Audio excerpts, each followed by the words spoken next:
Hello, and welcome to the 19th Annual Brock Prize Symposium. I'm Ed Harris, Administrator for the Brock Prize in Education Innovation, and we're excited that you can join us for our first ever all-virtual symposium featuring the work of our 19th laureate, Dr. Tarajean Yazzie-Mintz.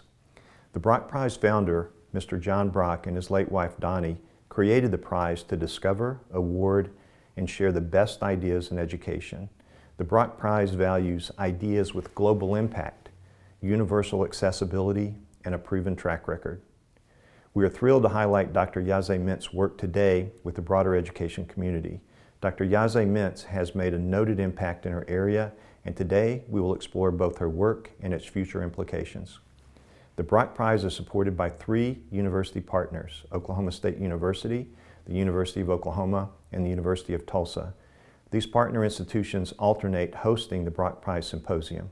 This year we are honored that the University of Oklahoma is our host. You will hear from Dr. Martha Banz, Associate Provost and Dean of the OU Extended Campus, when she moderates our discussion later in the program.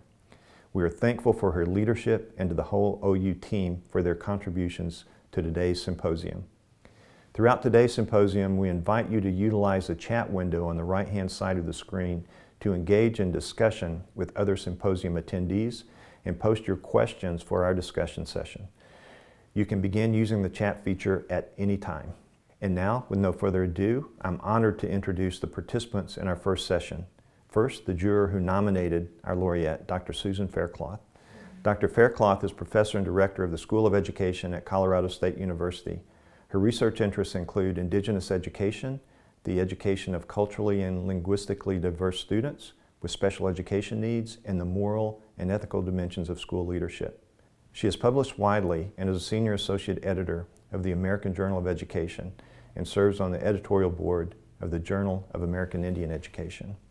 And next, our laureate, Dr. Tarajean Yazzie-Mintz. Dr. Yazzie-Mintz is the founder and principal consultant at First Light Education Project and previously served as Vice President for Program Initiatives at the American Indian College Fund in Denver, Colorado. In this role, she oversaw Wakanea, Sacred Little Ones Early Childhood Education Initiative, which is rooted and grounded in indigenous knowledge and ways of knowing. This initiative emphasizes the sacredness of children within the indigenous community and works to ensure that those who educate and care for them are trained and supported in ways that honor and respect cultural, social, and emotional strengths, families, and communities. Under Dr. Yazzie-Mintz's leadership, this initiative positively impacted the lives of almost 4,000 children, 2,500 families, and 1,200 teachers across the nation. So Susan and Tarajean, thank you so much for your contributions in education, and I turn the discussion over to you. So thank you, Ed, for that excellent introduction of our Brock Prize winner, Dr. Tarajean Yazzie-Mintz. So Tarajean, it's nice to be able to talk with you again today. For those who are listening, Tarajean and I have quite a long history together. We started out more than 20 years ago as doctoral students. I was a doctoral student in the American Indian Leadership Program at Penn State, and Tarajean was a doctoral student at Harvard University. And we were connected by Dr. John Tippeconik, who was a longtime mentor and friend and colleague of both of us. And so it's an honor to be able to introduce you today, Tarajean, and to moderate this session in honor of you winning the Brock Prize. So I have a few questions that I'd like to ask you today, but I'd also like to just talk a little bit about some of the reasons that I nominated you for the Brock Prize. And I think that one of the best ways to do that is to read just a brief excerpt from the nomination letter that I wrote. So in nominating Tarajean, I wrote to my fellow Brock Prize jurors that it's with great humility and honor that I nominate Dr. Tarajean Yazzie-Mintz for this award. Tarajean is the former Vice President for Program Initiatives at the American Indian College Fund. And at the College Fund, she oversaw early childhood education programs or early childhood education initiatives that were initially funded by the W.K. Kellogg Foundation.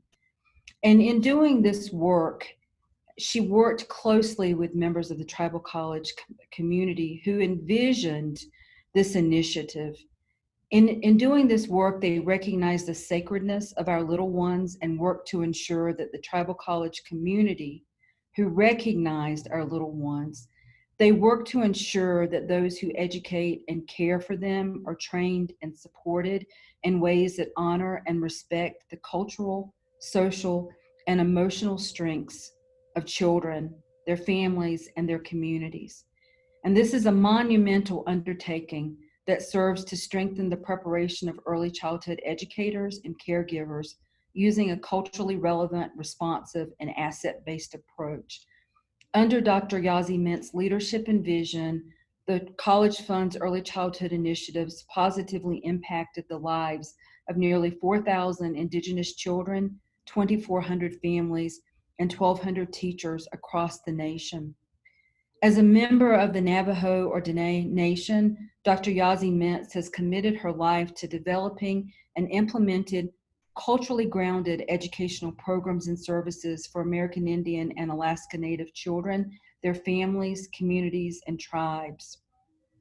One of the things that was most impressive to me about Tarajean in doing this work with the College Fund is that she left a tenure track faculty position at Indiana University to lead this initiative. And I've said to her over the years, I both admire her and I'm in awe of her ability to and willingness to step away from a tenure track faculty position to do the work that was not only hard work, but was heart work, and work that not only inspires communities across the nation, but it inspires me and her fellow colleagues to want to do more and to do better. And so I had the honor of reviewing the initial applicants for the Early Childhood Initiative with the College Fund. And it was evident in those early days that Dr. Yazzie-Mintz was the perfect person to lead this work.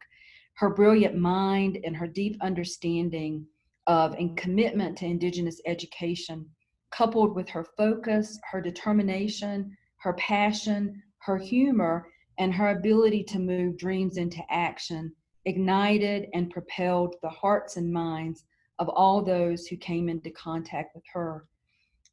A couple of years ago, Dr. Yazzie-Mintz left the College Fund to embark on her new life's work as one of the founders and principal consultants of First Light Education Project. In this role, she continues to work in and with Indigenous communities across the nation. Although her leaving the College Fund was a great loss to the tribal college community, she left knowing that she would still have the ability to continue this work and help to build infrastructure and capacity that was needed to continue to honor the sacredness of our little children and our little ones, and to be able to do this important work in and with communities. And as the mother of a little one and as an Indigenous person, I know firsthand the importance of this work in ensuring the safety, security, and success of Indigenous peoples and communities. And so I was greatly honored to be able to nominate Tarajean for this work. So I will stop there, Tarajean, and begin with some questions, if that's okay with you. Okay, so the first question is, what is the root of the work that you've engaged in to strengthen Indigenous education and the role that families and communities play in that process? And then if you could talk briefly about how you arrived at this vision and what problems or issues did you want to address with your ideas around early childhood education? Thank you. Thank you so much, Susan, for being here with me for this dialogue. I just wanted to jump real quick in first to introduce myself to my relatives before I answer the question. To my relatives out there, Yate, Tarajean Yazzie-Mintz, Tora Konjianshlan, Tora Chitni Bahishtin, Tora Bahi Dashate, Katitni Dashanella, Akut Sananshlan. I am from the Saltwater clan, born for Bitterwater, and my maternal grandparents are Edgewater people, and my paternal grandparents are Red Streak and Clearwater, and in this way I'm a Navajo woman. Your question helps me think about what motivates the opportunity to strengthen Indigenous education in our communities. And I think of it very, very grounded in this idea of the work being legacy work. You mentioned my father and my parents as my first teachers. They were also a part of the first cohort of teachers on the Navajo Nation working in Head Start. And you know, their work really created the seeds for this idea of cultivating Native education based on our strengths, based on our community assets, and based on an opportunity to raise up young children in a way that they can thrive. And it's obviously not something that I learned as a direct asset of knowledge, but it was through all of the culminating opportunities of serving community alongside my parents that created this idea of how do we want to grow education, grow our communities using education as a tool. And education is broadly defined. I often see that we're talking about education as in schooling, but melding this idea of learning, teaching and learning that happens in the family or in the community is really critical. And we find that as the root to the work that we're engaged in Indigenous education is starting with Indigenous knowledge. I think the problem that has always been a part of my thinking is growing up in an environment where my parents made a decision as to whether or not to teach their own children the Navajo language. And to me, I think I carry that every day in the work that I do, that we're solving a problem here of parents and families, Native communities making decisions not to teach their children who they are, not to give them the songs, not to give them the dances, and not to have them have that opportunity to hear their mother tongue as their first language. That's the problem that I think I've been embarking on throughout my career in education, is trying to understand how does that come to be, and then how do we turn that around into a space where teaching and learning is built on this legacy work of bringing back and restoring our languages, restoring our Indigenous knowledges, and making that be the root of the change that needs to happen.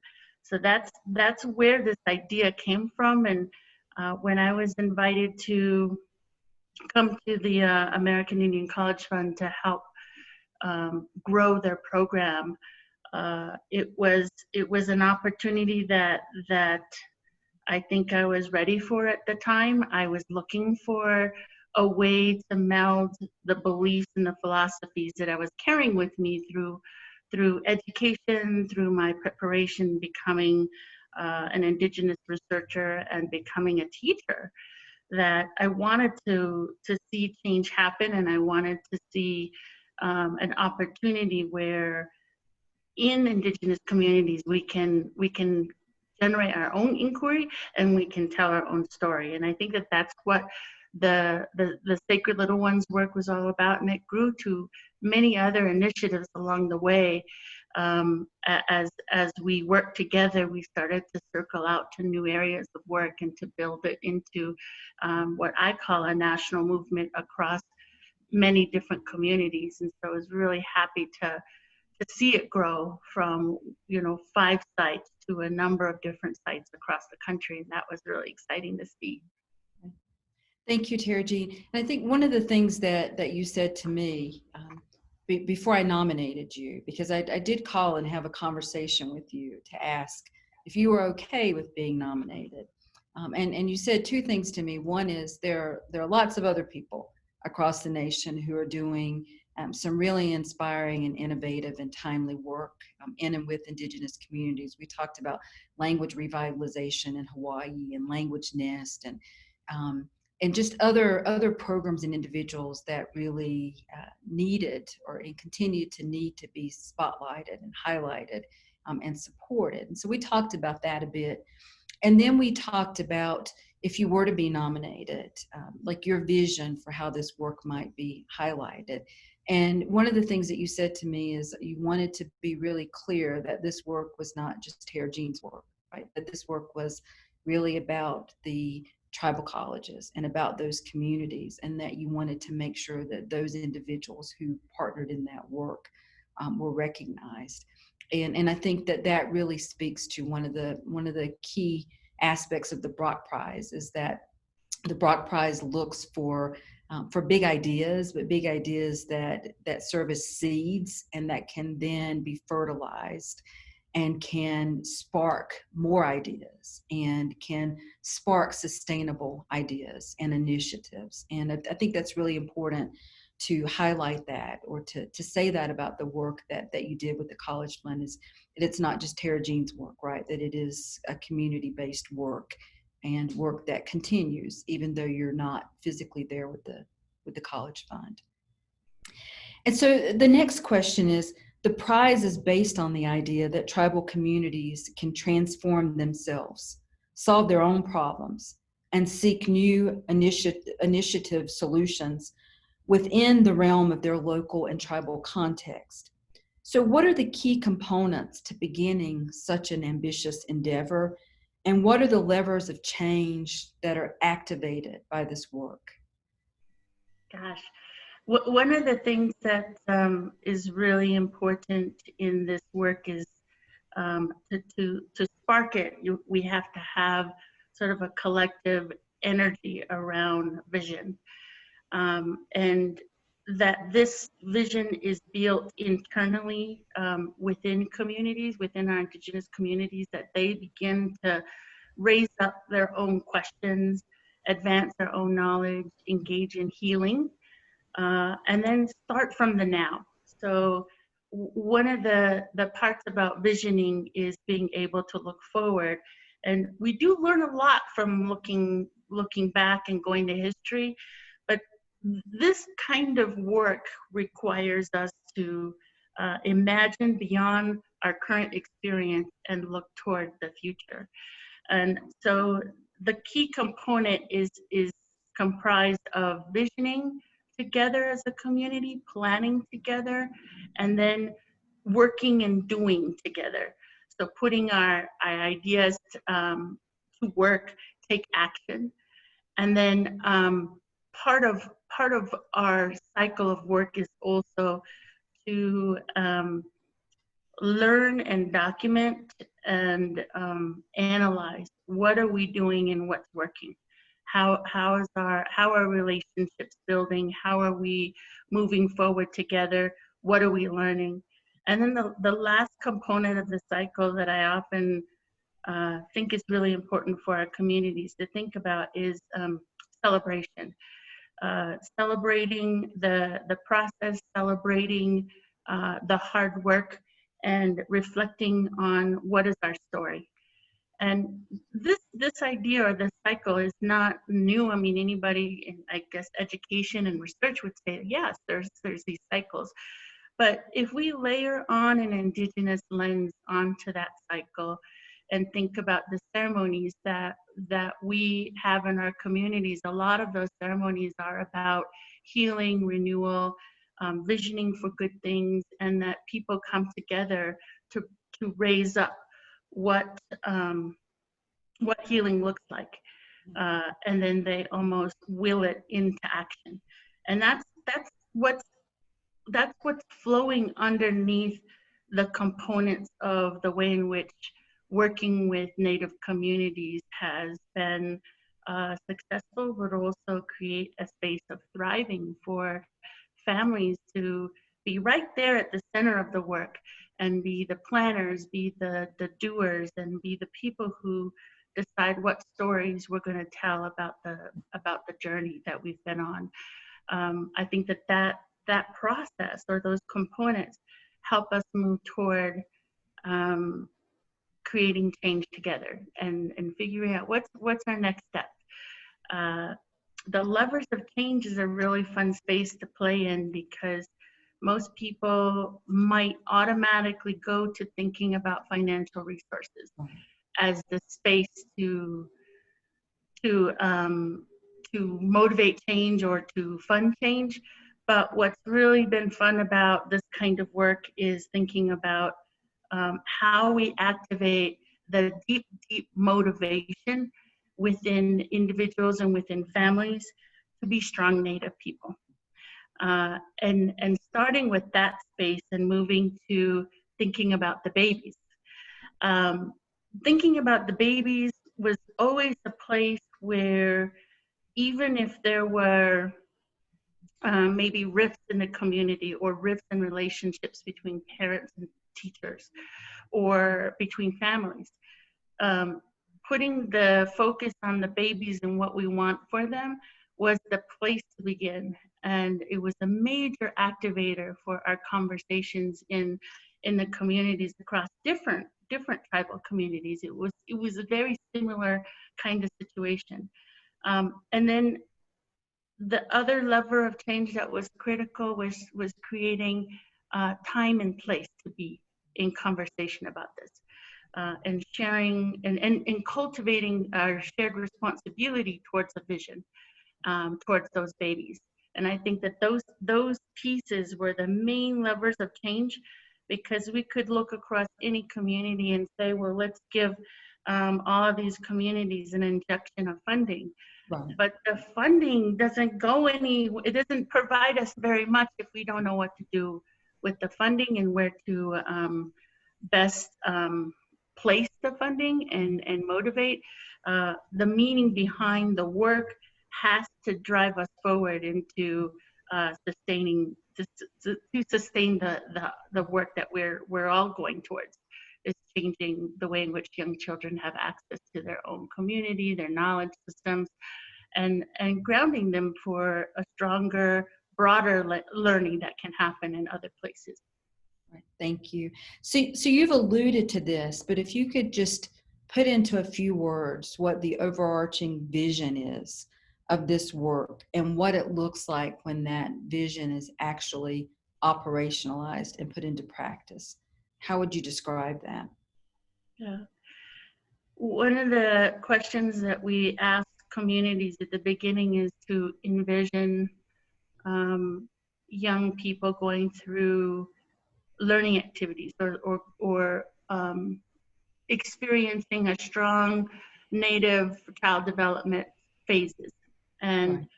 what we came up with was just one vision is thinking about children.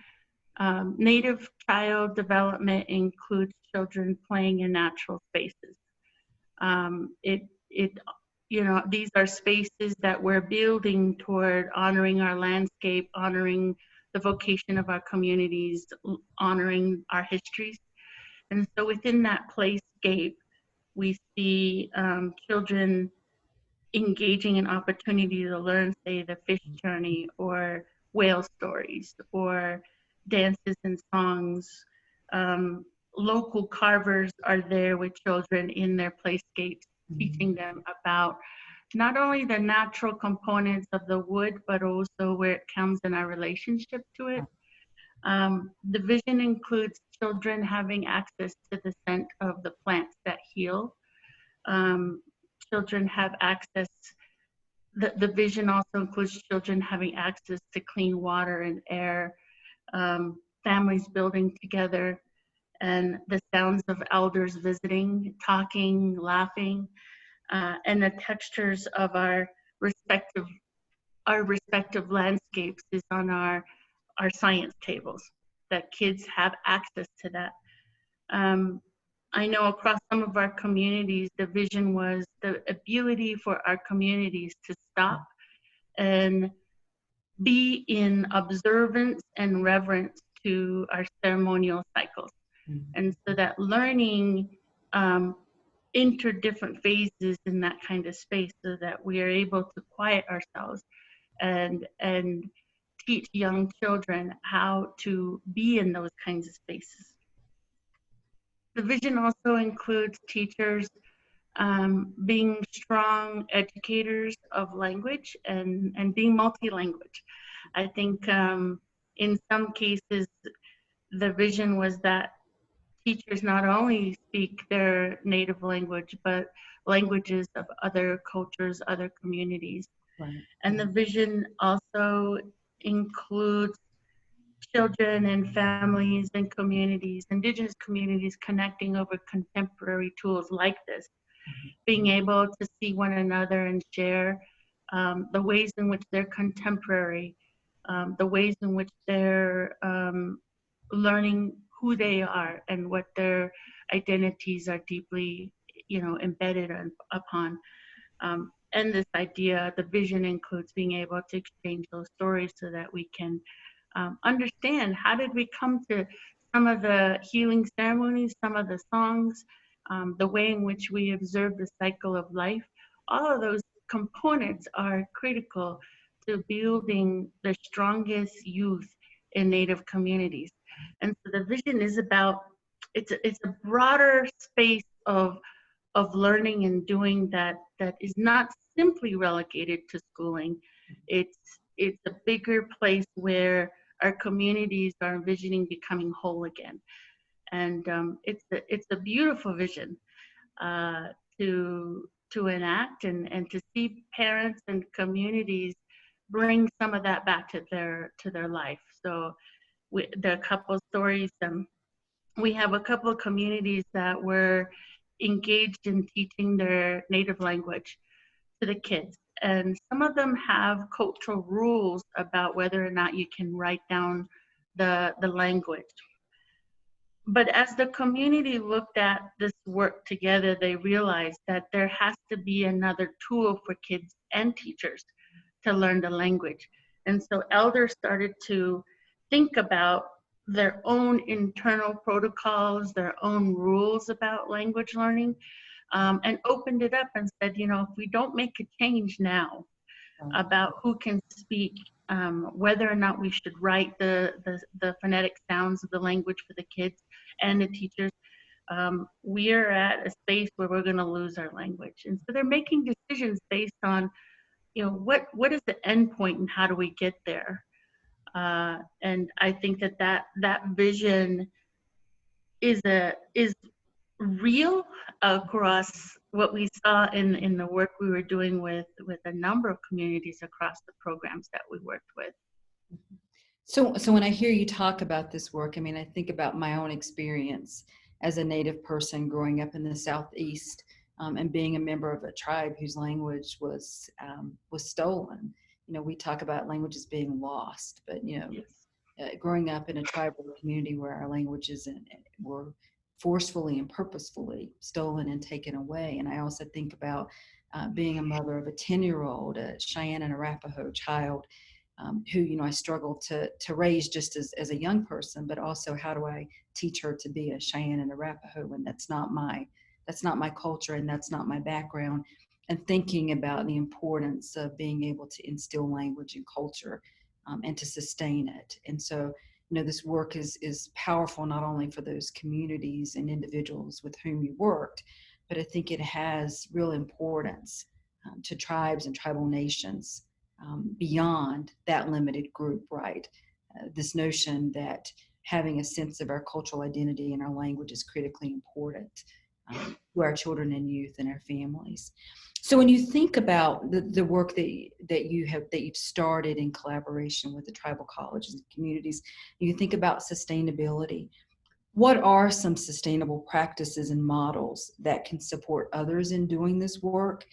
And what is important in launching community-based strategies from within tribal or indigenous communities? And then finally, what advice would you have to others who want to start this work? I know that's a really long question, but how do you sustain it? And what advice would you give to others in starting this work? Yeah. I think one of the practices of sustainability is where we start together. That whole process is meant to be a sustainable dialogue, a sustainable practice within communities. So it's not like I can come into a community, create change, and just leave. I think that the idea of the collective visioning process, the planning, and the collective action piece is critical to be able to sustain. That's the stuff that stays there in the community for the community to take forward. One of the things that a skill that I think is a sustainable practice in our communities is for our youth and our young teachers that are working in communities, for them to learn how to engage in strong facilitation of connecting, of planning, of doing.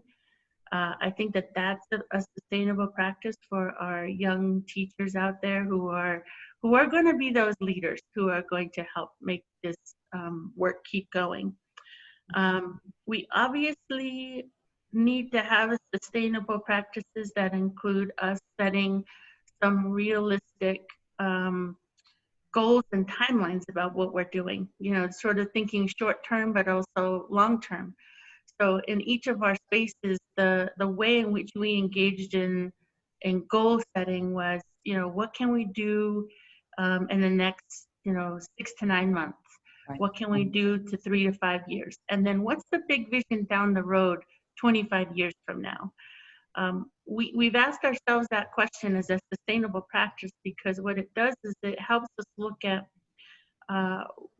which communities have been doing this kind of work and what are they learning, and how do we make sure that that story that we're telling is there for others in the future to learn how we did this work.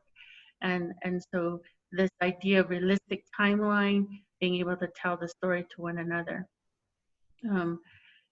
While we're doing that though, to get this started, to spark it, what I've learned is that it really takes 3 people, 3 individuals, a planner, a cook, and a motivator.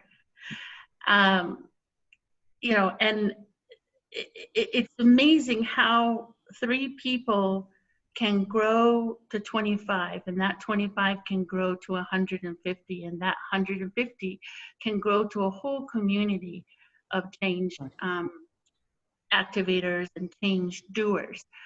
But it's the 3 that are so essential. Those who are going to step out first and just start having a brainstorm conversation about what do we want to see as a change and how are we going to do it.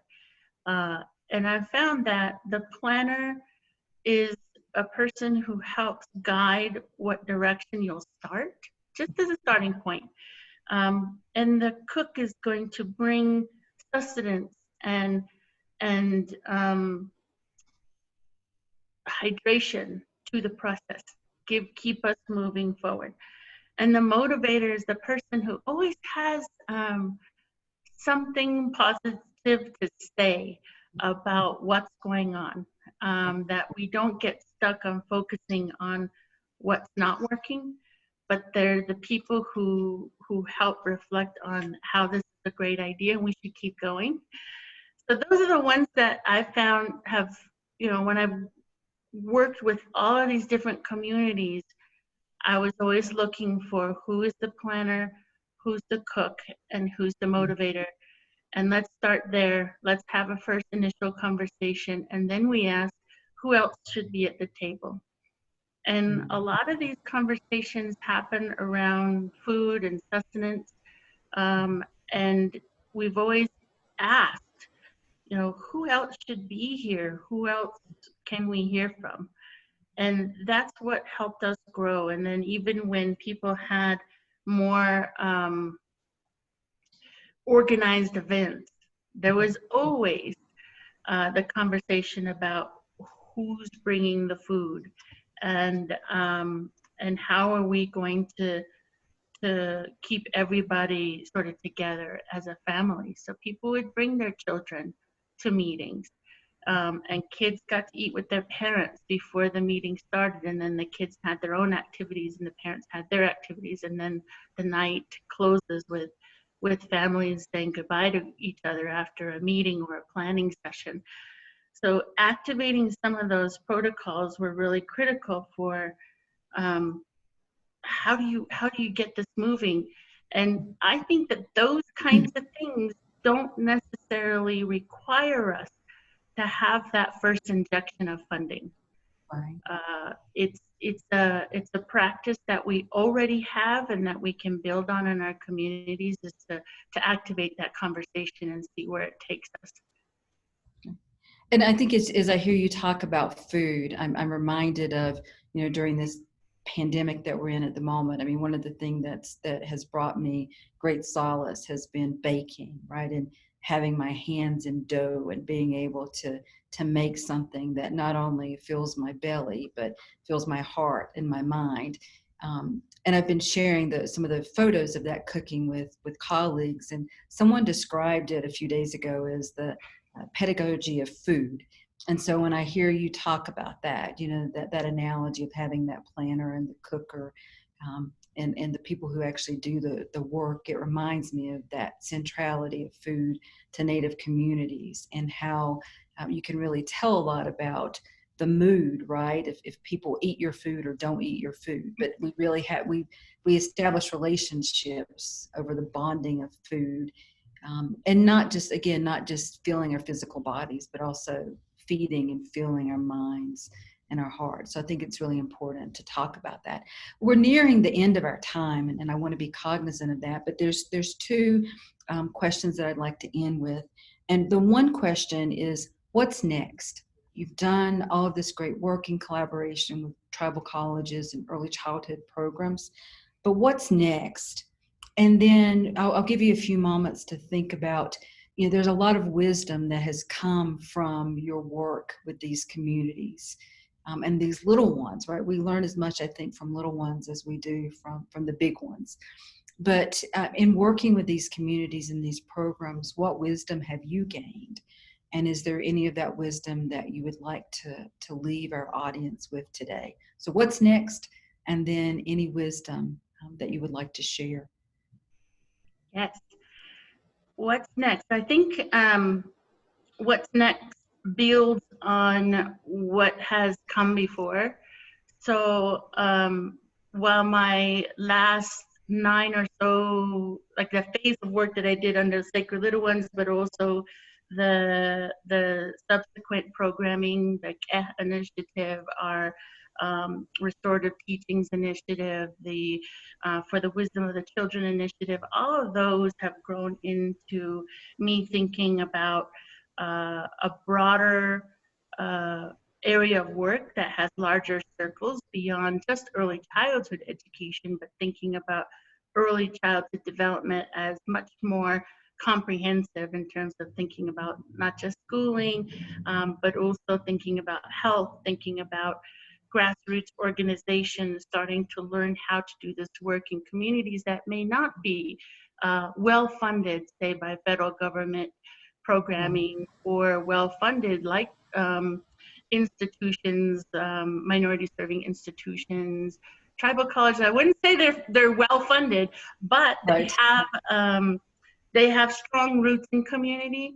So there's something already there to build upon for those communities. But I started to think quite a bit about communities that don't have direct access to, say, a tribal college, or direct access to a higher ed institution that has a history of working with the Native community.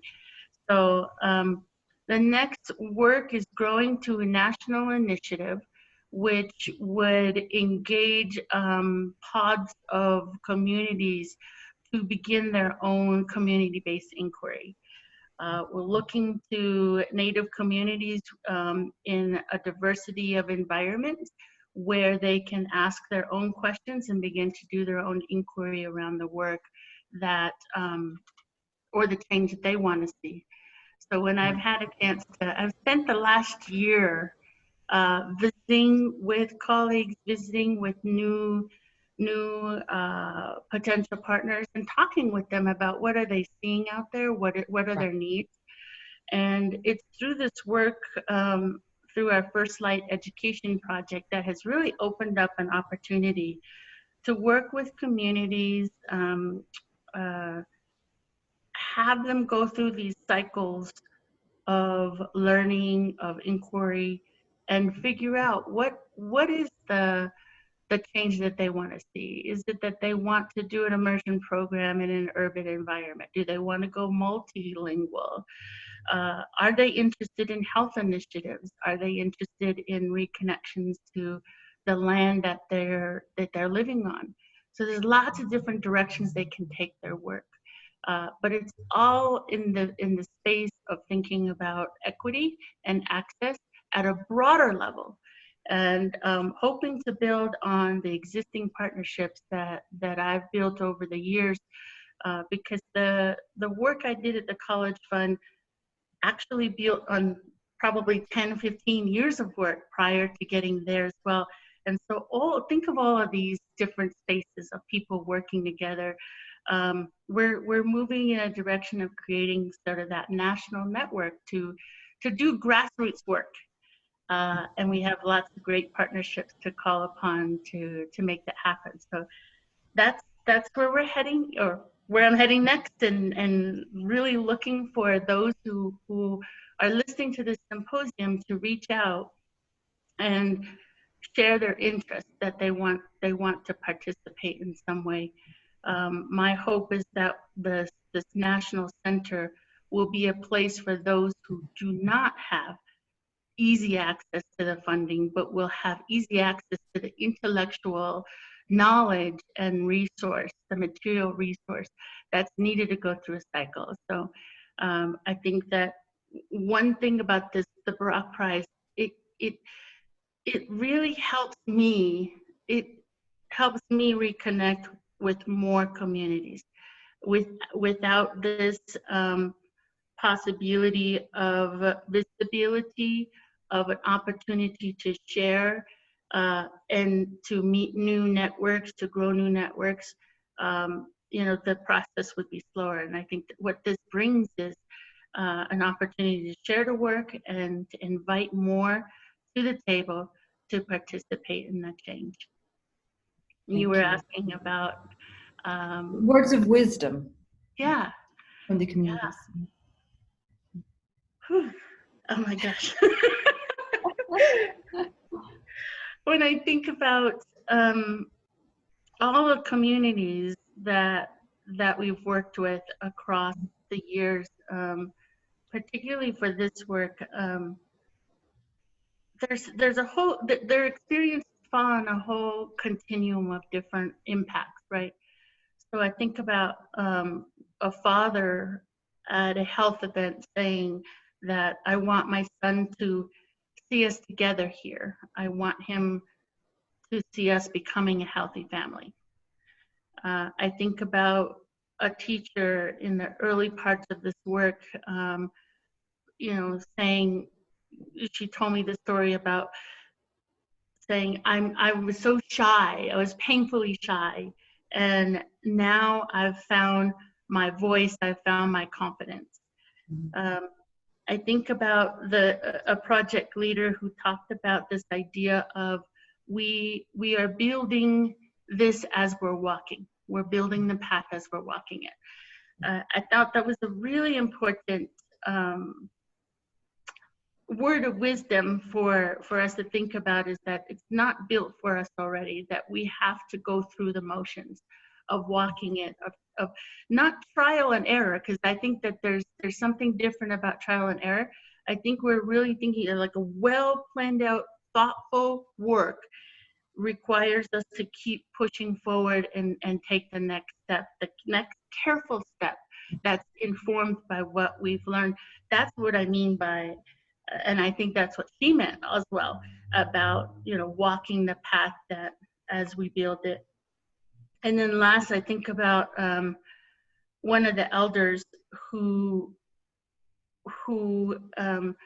said that it was healing to hear the voices of our little ones sing in our language. And to think about the depth of healing that happens when you see and hear our Native communities talk about that power. It just makes you grow exponentially, saying, I want to go do more. I want to go and do more. This is how our communities should feel. They should feel powerful. They should feel grounded.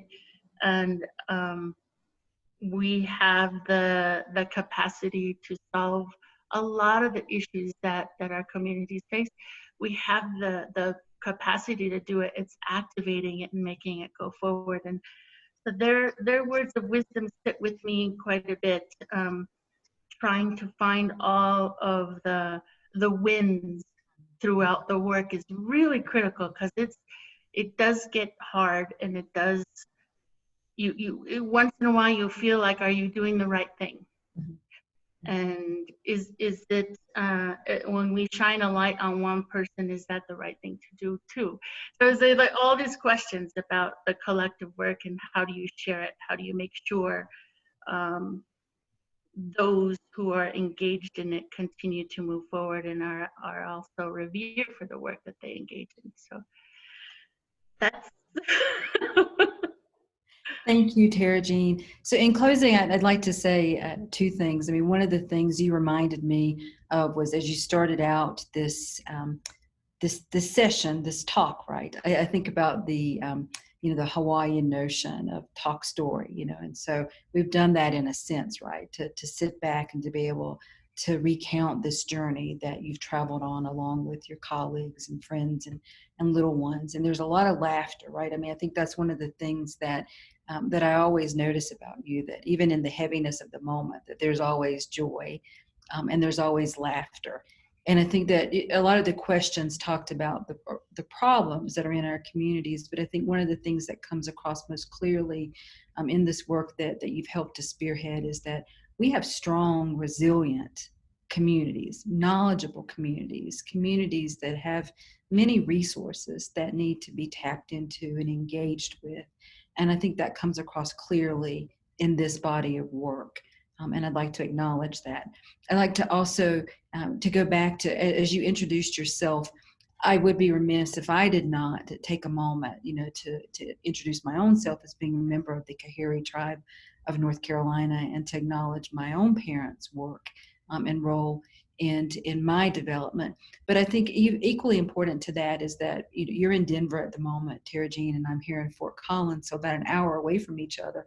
But we're both located on the lands of the original people, the Ute and Ute Mountain and Cheyenne peoples, Arapaho peoples. And I think it's critically important to acknowledge that neither of us would be able to live in the spaces that we live or to do the work that we do here in Colorado if it were not for the forceful displacement and removal of the original peoples of this land.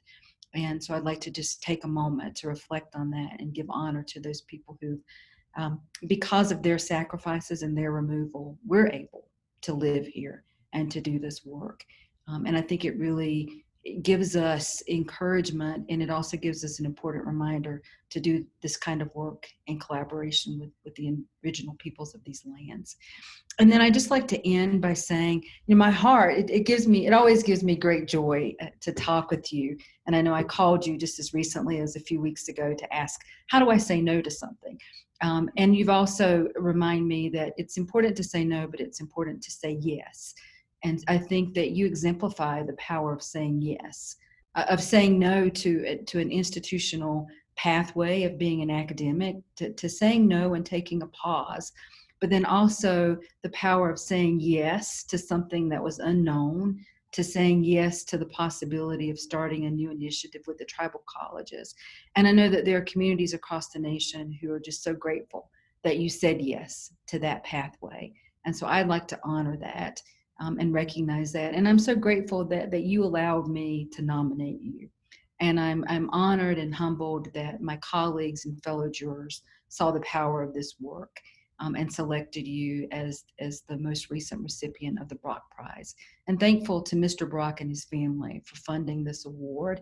And I'd also like to say Tarajean is the first Native person to win this award.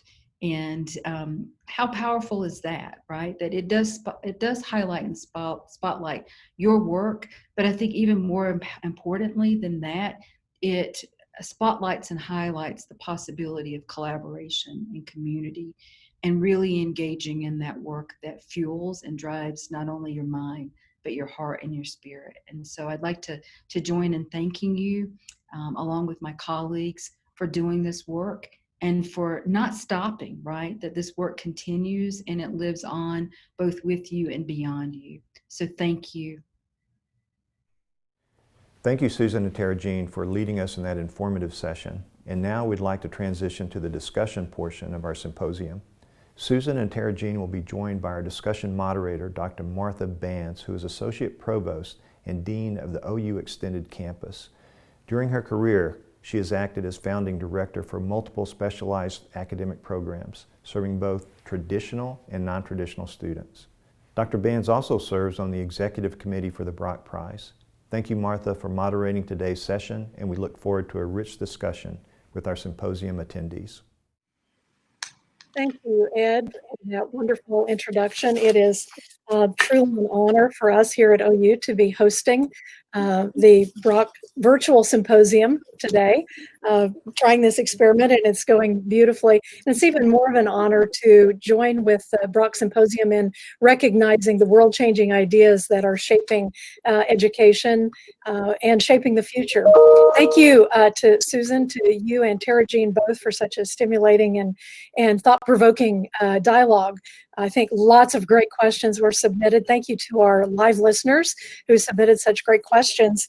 I want to jump right in so that we can spend as much of our time as possible in responding to some of the comments and questions that have been raised. Tarajean, one of the first questions that was posed came from someone that said, after 20 plus years of doing this work, what are you most optimistic about? What makes you most excited for the future? Yeah, it's first of all, hello everyone. Thank you for being here.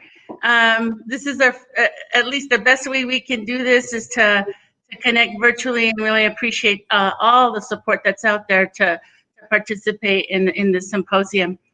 As I think about the past 20 years, I keep thinking that time goes by so fast that I'm most optimistic of the kinds of movements that we're seeing with young people taking power back and starting to think about the ways in which they can engage one another in building up who they are as Native individuals. I had the opportunity to work in the field of teacher education and curriculum and instruction, and in that space, it was really exciting to see new teachers and the energy that they're bringing to the work that we do in the field of education. I'm particularly moved by more and more Native students coming forward and saying, I want to be a teacher. I remember when I was a kid, I wanted to be a police officer. So I don't know. I mean, at some point, you know, I being influenced by my parents, who were both educators, both teachers. Early childhood was their first space entering the field, and I think it's an exciting field. I think we're on the cusp of moving toward developing new ways of thinking and being able to contribute new ideas to the field of early childhood through an Indigenous lens. I'm very excited about that and look forward to see what our new teachers have to show us in the coming years. Sure, that's terrific. Another question, that are a couple of questions that came in that are sort of related that I want to connect together. One comes in from Chloe in Canada. I think, Chloe, are you at UPenn? I think maybe. I noted, she says that she has noticed within her own tribe that there's a constant struggle between Indigenous knowledge systems and Western knowledge systems, and particularly when that comes to program evaluation and having to demonstrate, quote, success and different criteria. So any comments or advice you have about how you navigate that tension with those external systems when there are different indicators, different value systems that are at play? And then I'll follow up with another question that's related to that in just a second if you want to comment on that one first. Sure, sure. Thank you, Chloe, for your question. So good to see you here. I like to start in a place of overlap. So when I think about the conversation between Western ways of thinking about education and schooling and standards and assessment, I also want to always encourage our communities to put right next to it or even overlay our own ways of thinking about development, our own ways of thinking about assessment. How do we know when somebody is mastering their native language? How do we know that they're mastering social behaviors in the community using our own protocols? These are really important to lift up in our conversations with our own tribes, with our own tribal members, with our communities and parents, is to make it okay for us to design our own systems. And this is the piece that relates back to the first question, which is I'm really excited about the opportunity for our communities to finally start engaging in developing our own systems. And as I was thinking about how Western thinking, it tends to move us into the space of limiting our practice, limiting our ideas. I like to open it up and say, you know, we got to start in a place of common overlap, or start in the space of where our Indigenous communities want to start. And oftentimes you have to give the permission to do that. And that's what these kinds of processes allow for that to happen. You know, that's an excellent segue into the follow-up question, which Sandra is asking about doing community-based work within neighborhood communities in the urban setting, and trying to create spaces and centers that allow for the kind of dialogue that you're fostering through the Sacred Little Ones initiative. And she poses the question, you know, and how we work as a collective. How do you navigate between being inclusive of all the ideas, and because there are going to be disagreements among community members as well as between the community and the larger context. You know, do you have what are your experiences in the project in actually tangibly working through that with communities in a healthy kind of way to get them beyond the disagreement to the agreement? Right. I think that's what's so important about the relationship building at the beginning. You know, those that are engaged in projects of change, I'll call them broadly, when you're engaged in projects of change, you need to know the people that you're working with, and you need to know them in a particular way in terms of what strengths do they bring to your conversation, to your planning, to the work that you're envisioning. You have to start there. I tend to try to work toward the spaces where we can start to develop common goals. And here's the reality for everybody that does this work, is that we're never going to get everybody's ideas on the table. Mm-hmm. But we can use the facilitation process with each other to push our boundaries, push our thinking, and then come to an agreement on where to start. Because we cannot get stuck in a paralysis of thinking that equity and equality is about everybody gets a say. It's about really thinking about the goal, and that's why I go back all the way back to the conversation we had just prior, is we got to focus on the babies. What do we want for these babies? And how do we create some common starting places? Because the starting places will create opportunities for us to think about where do we go next. But always trying to move it forward, not to get stuck. Yeah, exactly. That's a great observation about, and I think for me it connects with an understanding of the difference in thinking about the future. Means that we're thinking about what is our obligation to the future, that what we are doing now is shaping that future, whether it's the questions we ask, the dialogue we foster, the community spaces we create, whatever those are. We are in multiplicity of ways shaping that future. In that regard, Carrie, I think it may have been, asked a question here at OU. What kinds of learning experiences you found most helpful for educators and community leaders as they were working in making that future-oriented vision part of their day-to-day reality? Were there certain kinds of specific learning activities or prompts, or the kinds of things that would help guide and keep that track and ever present in the conversation? Yeah, we, for this work that we did at the American Indian College Fund, we invited different consultants to come to the table and help us start or spark some of these conversations. So one group we worked with was the Brazelton Touchpoint Center. And under their community leadership programming, what they did was they would come in and help us facilitate a group of 25 in a community to start connecting around a common vision and goal. And in that process, they're learning quite a bit about one another, but also gaining some knowledge about child development, and exploring child development from our own community's perspective. And I think that that was the beginning of starting to create a group that was very interested to work with one another, that kind of had a chance to feel out who's doing what, who has ideas, what kind of energy they have to keep it going. But it's kind of like a training of sorts. We also relied on making visible local community protocols. So really valuing and honoring how our communities, where the local community, how they invite elders to the table to share about history, to share about their visioning, their hopes, and then also thinking about how our communities can build partnerships with others, so that you're not using all of your resources on consultants, but you're finding partnerships that actually pay for themselves to come to the table. And I think that was a huge asset to the work, and the people at the sites are learning.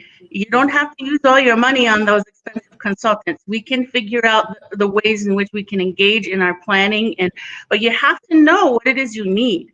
You have to know what your assets are. And so a lot of the first conversations are about, looking at what are our strengths in the community and how do we build on those strengths towards that bigger vision, whether it be, we want our first early learning center in our community, which happened up on the North Slope in Alaska.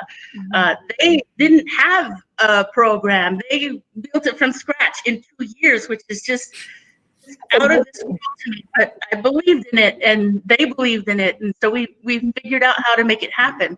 So there's things like that. It's just like taking action and slowly figuring out what are the skills you need to take the next phase of action. Can you, as you reflect on the many different communities that you've worked with, from those early to the more recent as well, is there any feedback that just stands out in your mind as sort of encapsulating some of the essence of what this has meant to the communities? Feedback from either members of the community that were participants in the process, or community leaders, or parents or teachers, or anyone involved. Are there any of that sort of just stands out in your mind as, this is the essence of what we're doing and how we know it's working? Yeah, I tend to pay attention to the places that sort of make me laugh, because when you're doing this kind of work, sometimes you feel like you're a little crazy, because you're doing things in a way that push against a lot of different kinds of boundaries. The Western way of thinking, even your funders. There's this theory out there that funders want you to do a particular thing, and so there's all of these pressures around you, and then you go outside that box and you start operating outside it. One of the feedback that I received 4 years into the project from a director, and she said, as she's looking at a published piece of work that she published on their project, she looks at me and she says, Tarajean, when we started out 4 years ago, you said we're going to be our own researchers. You said we're going to publish our own work. You said that we were going to change the world. And she said, when you said that at the beginning, when we were first meeting, I thought you were, off your rocker.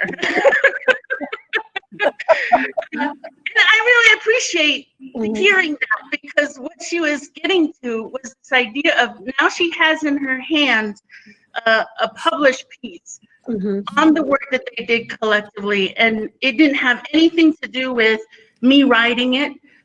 They told their own story, and this idea of there's a tangible asset, there's tangible knowledge out there from all of the sites we work with, where they started out in these cycles of inquiry that felt really hard to see, but then when they get to that place where they're reading their own story in their own words, that was such, it filled me so much in terms of the kind of hope for this work, was to see them produce this, not for me to produce it. And that's what was really amazing to hear back from the sites. And I find that so incredibly inspiring, because it's such a tangible expression of really not only the lofty things that are being done, but the tangible day-to-day, on the ground, world changing that happens in the trenches. And your work is so incredibly inspiring.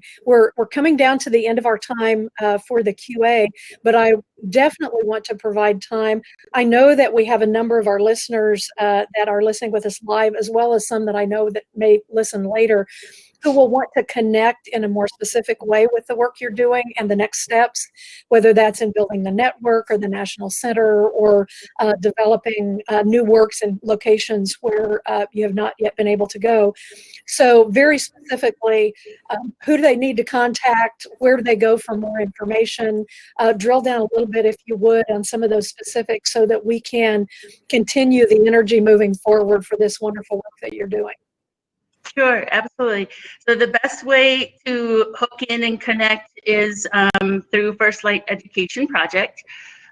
We are doing initial planning and concepting, and we've identified some national partners, but always looking for more national partners. So connect through our First Light Education Project. We have a website. You can Google it. Everybody knows how to Google. I did see a question in there that I do want to really quickly jump back into. Sure. Go for it. This kind of work, it can be very difficult to engage in. And I saw a question in there about how do you take care of yourself. That's critical. A lot of the questions in there are either let's look at what works, and others are like, how do you work with the challenges that Native communities, Indigenous communities face? And there's a lot of tension between that space. And I have to encourage those who engage in this work from the place of the Early Learning Center all the way up to national partners, is finding a way to know when you have to take a break and to step back, but also deeply, deeply rely on your friends and colleagues out there who deeply believe in some part of the vision. They don't have to believe in the entire piece right now, because some can't see it. But you have to have somebody out there who's saying that this is working toward what we thought it was going to work toward. You have to keep reminding yourself, because we have so many scholarship out there that tells us or gets us stuck in a cycle of paralysis around the tensions of which perspective do we use to solve our problems. And I wanted to say that, because it's such critical work. But you have to take care of yourself, and sometimes it's about finding new spaces to be and to think, so that you can be a creator, a designer, an architect of new ideas, not to get stuck in the same. That's a great way to culminate, I think, because it's about the sustainability of the work, and sustainability of the work really depends on taking care of yourself and being able to help continue leading in these new directions. Thank you, Tarajean. Thank you, Susan, for nominating Tarajean. What a wonderful tribute this is to the great work that's being done. And thank you to the Brock family and John Brock and his late wife Donnie for establishing this award that now we're glad to be able to be involved as its first Indigenous awardee. And we are so excited. As we're finishing this QA segment, I want to make sure to invite everybody who is listening to stay tuned, because in just a moment, we're going to move to the actual award ceremony itself. Despite the pandemic, we were able to actually hold an award ceremony earlier this month, and you need to stay tuned. Tarajean has an acceptance speech that I think you'll find particularly inspiring. So please join us. Thank you for being here today. Thank you for the great questions. Tarajean and Susan, thank you for the dialogue and for the great work that is underway. We look forward to where it goes from here. Thank you. Thank you, Martha, Susan, and Tarajean for leading us in that engaging conversation. And now we'd like to share an important moment with you. Each year, the Brock Prize Laureate is typically honored in a public ceremony where he or she receives a $40,000 cash prize, a vellum certificate, and a sculpture of Sequoia. This year, in lieu of that public event, we filmed a private ceremony at an outdoor location and would like to share that video with you. Welcome to our first outdoor Brock Prize Awards presentation. As you see, we're in beautiful Denver. You might hear some things in the background, which we're at a beautiful park. But this is part of it. We're at the hometown of our laureate, and we're so glad to be here. We're so honored that our laureate lives here in Denver, and we're able to do this here. And one of the things, I also need to say that this is our first ever Native American laureate. And when we present Sequoia, the statue, to her, that means so much to us in the Brock Prize, because that's what we initially thought of when we thought about this prize. Somebody that makes a huge difference in their world. And so we're very fortunate to have some very, very important people in Tarajean's life. First, Tarajean's husband, Ethan Yazzie-Mintz. Ethan will present the certificate to Tarajean. And so, go ahead.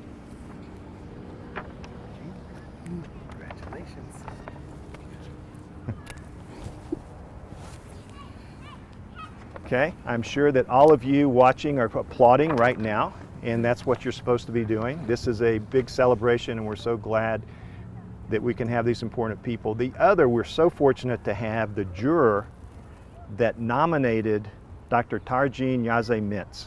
It's Dr. Susan Faircloth. Dr. Faircloth will present the check for $40,000, which is also part of this award. Susan? Mm-hmm. Congratulations. Thank you. At this time, as I mentioned before about Sequoia, I'd like to present the statue of Sequoia to our laureate.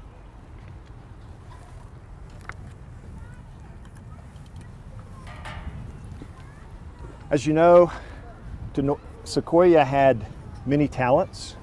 He was a tinsmith. In fact, he had multiple occupations, and his career was very rich and fruitful. And one of the things he realized as a Cherokee is that his people did not have an alphabet. And he saw the need, the changes in the times, and he saw the need for a literate population, and he saw the need for his people to have an alphabet, to be able to communicate, to be able to hand down their traditions, their ideas, their values from one generation to another. And this epitomizes exactly what the prize is about. So it's my great pleasure and my great honor to present this statue to our 2020 Brock Prize Laureate, Dr. Tarajean Yazzie-Mintz.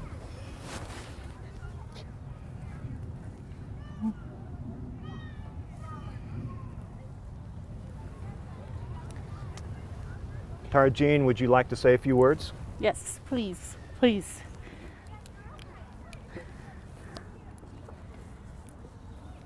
It's a wonderful day to celebrate with all of you this magnificent honor. To be recognized as the first Native person, acknowledged as a Brock Prize Laureate, this recognition is powerfully lifting up this collective work. The Brock Prize Symposium, this award, and our voices together shine a bright light on the idea that Indigenous families and communities can vision and act purposefully together to ensure our communities are vibrant and thriving places for generations to come. Together we are generous with our attention to the ways in which our sacred little ones will walk with pride, with deep recognition of their legacy inherited from our ancestors, and carrying forth innovation and vision and wisdom for the next generation. I am humbled by this award, and I will carry forward the distinction the honor bestows. I understand and appreciate the significance of this honor. I deeply value the platform and the public celebration of the notion of Indigenous communities, the way in which they can change the world. I celebrate with all of you, family, longtime friends, cherished colleagues, and mentors from across the United States and the world. I know many of you are here with me, and I am grateful for your witnessing, observing, and analysis of the collective work over the course of my career in Native education. Ahiaha to the families and children and their communities for continuing to restore our Indigenous teachings. I express my gratitude to all of you for being Indigenous language advocates, restoring our songs, for becoming the next Early Learning Center director or community leader. There are so many stories of success. When we began this work in 2011, many of the little ones were 3 years old. And now those 3-year-olds are teenagers. The success is marked not only by the numbers, but by the ambitious vision we set for ourselves and the forward movement toward that vision.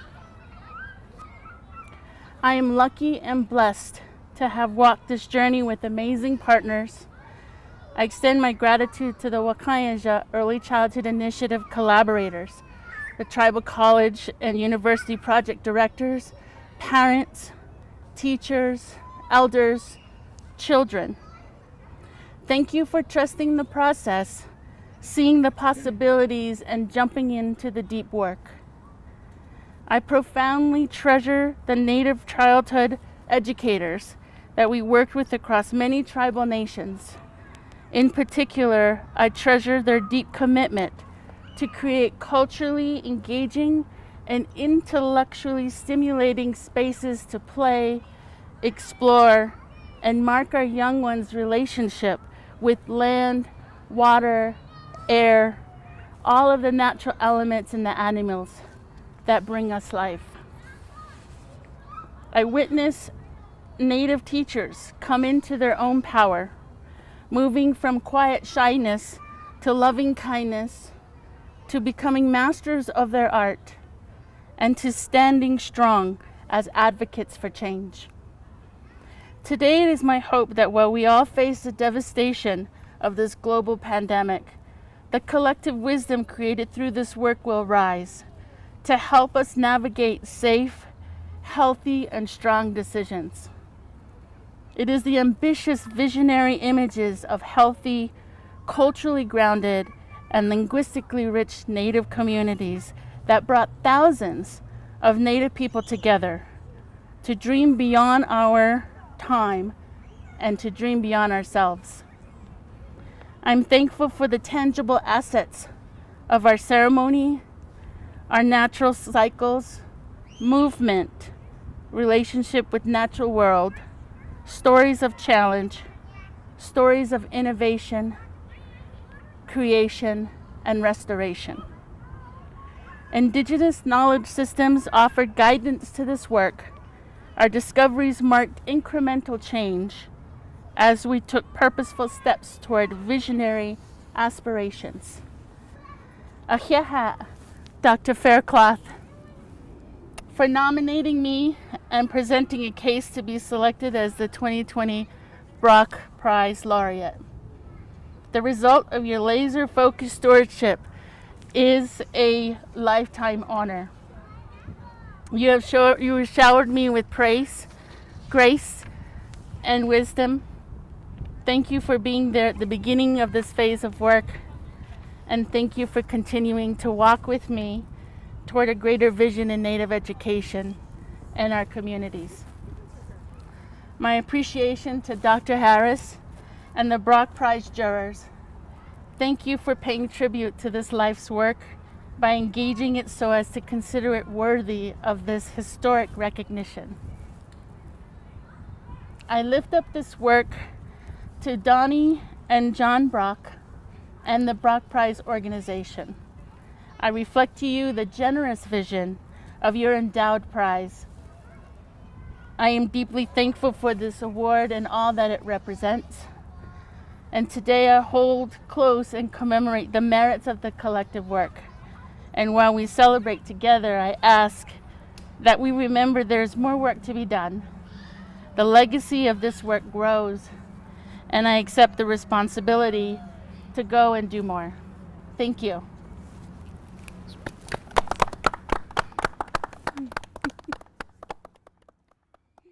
Thank you so much for joining us for the 19th Annual Brock Prize Symposium and our first virtual event. Although our format was significantly different than previous years, we are very pleased to broaden our reach to a global audience, and we thank you for being a part of it. Today's webinar will be available for on-demand viewing following our conclusion, and we invite you to share it with others who might find it of interest. As we close the day, I'd like to leave you with the words of our founder, Mr. John Brock. The most important thing we do in life is educate our children. Thank you for being part of that important work with us today. Thank you.